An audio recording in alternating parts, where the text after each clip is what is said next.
Aki, udah siap tugas agama belum? Tugas agama tuh. Iya, Yang yang mana bikin video ceramah. Deadline-nya Yaumul Ahad. Ahad ya? Iya. Sekarang. Waduh. Sekarang udah Jumat, Aki. Hayya bina, hayya. Acting. Assalamualaikum warahmatullahi wabarakatuh. Alhamdulillah. Puji syukur. Assalamualaikum warahmatullahi wabarakatuh. Hai teman-teman semuanya. Alhamdulillah, puji syukur kita panjatkan kehadirat Allah Subhanahu wa taala yang telah memberikan kita nikmat iman, nikmat Islam, dan kesempatan untuk terus belajar dan memperbaiki diri. Salawat serta salam semoga tercurah kepada junjungan kita baginda Nabi Yuna Muhammad sallallahu alaihi wasallam, sang teladan terbaik dalam akhlak dan perilaku. Teman-teman sekalian, di zaman sekarang ini banyak orang yang kelihatannya religius, yakni rajin ibadah, hafal doa-doa, dan aktif di kegiatan keagamaan. Tapi sayangnya, akhlaknya belum mencerminkan ajaran agama yang ia pelajari. Misalnya, masih suka menghina, sombong, menipu, atau tidak peduli dengan sesama. Padahal, esensi dari agama bukan hanya tentang ritual, tapi bagaimana agama membentuk karakter dan perilaku kita sehari-hari. Maka dari itu, muncullah tema perbincangan kita pada hari ini, yaitu tidak beragama, orang yang tidak berakhlak. Tema ini ingin mengingatkan kita bahwa akhlak adalah cermin dari keimanan. Kalau akhlak seseorang rusak, maka sesungguhnya nilai agamanya pun ikut rusak.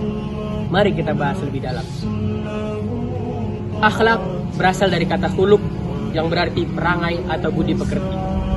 Dalam Islam, akhlak bukan sekedar sopan santun, tapi cerminan sejauh mana seseorang memahami ajaran Tuhannya. Kalau seseorang rajin sholat tapi masih suka menyakiti orang lain, berarti ia belum memahami makna sholat itu sendiri. Allah Subhanahu wa taala berfirman dalam surah Al-Qalam ayat 4 yang berbunyi, A'udzubillahi minasyaitonirrajim, wa innaka la'ala khuluqin 'adzim. Dan sesungguhnya engkau Muhammad benar-benar memiliki budi pekerti yang agung. Ayat ini menegaskan bahwa akhlak mulia adalah inti dari kepribadian seorang muslim. Nabi Muhammad sallallahu alaihi wasallam bukan hanya diutus untuk menyampaikan wahyu, tapi juga untuk menjadi teladan akhlak bagi seluruh umat manusia.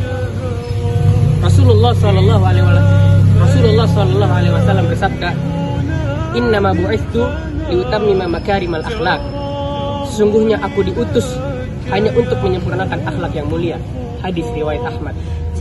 Hadis ini menjelaskan bahwa tujuan utama Islam adalah membentuk pribadi yang berakhlak. Jadi, kalau seseorang mengaku beragama tapi suka merendahkan orang lain, berarti dia belum memahami hakikat agamanya. Rasulullah sallallahu alaihi wasallam juga bersabda, "Akmalul mu'minina imanan ahsanuhum khuluqan." Orang mukmin yang paling sempurna imannya adalah yang paling baik akhlaknya. Hadis riwayat Tirmidzi.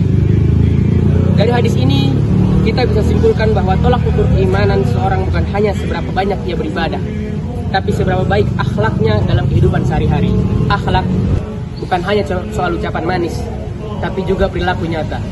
Ada beberapa contoh yang mungkin kita sering lakukan di kehidupan kita sehari-hari. Yang pertama itu adalah bersikap jujur dalam setiap situasi, menghormati orang tua, guru, dan teman, menepati janji dan tidak berkhianat. Kemudian yang terakhir, tidak menyakiti orang lain, baik lewat ucapan maupun perbuatan. Kalau semua umat Islam menjaga akhlaknya, maka masyarakat akan damai dan penuh kasih sayang. Tapi jika akhlak ditinggalkan, agama hanya tinggal nama tanpa makna. Jadi teman-temanku sekalian, jelas bahwa agama dan akhlak adalah dua hal yang tidak bisa dipisahkan. Seseorang yang beragama tapi tidak berakhlak ibaratkan pohon tanpa buah.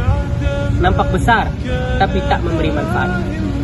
Mari kita sama-sama mewujudkan keimanan bukan hanya lewat ibadah, tapi juga lewat perilaku dan tutur kata yang baik.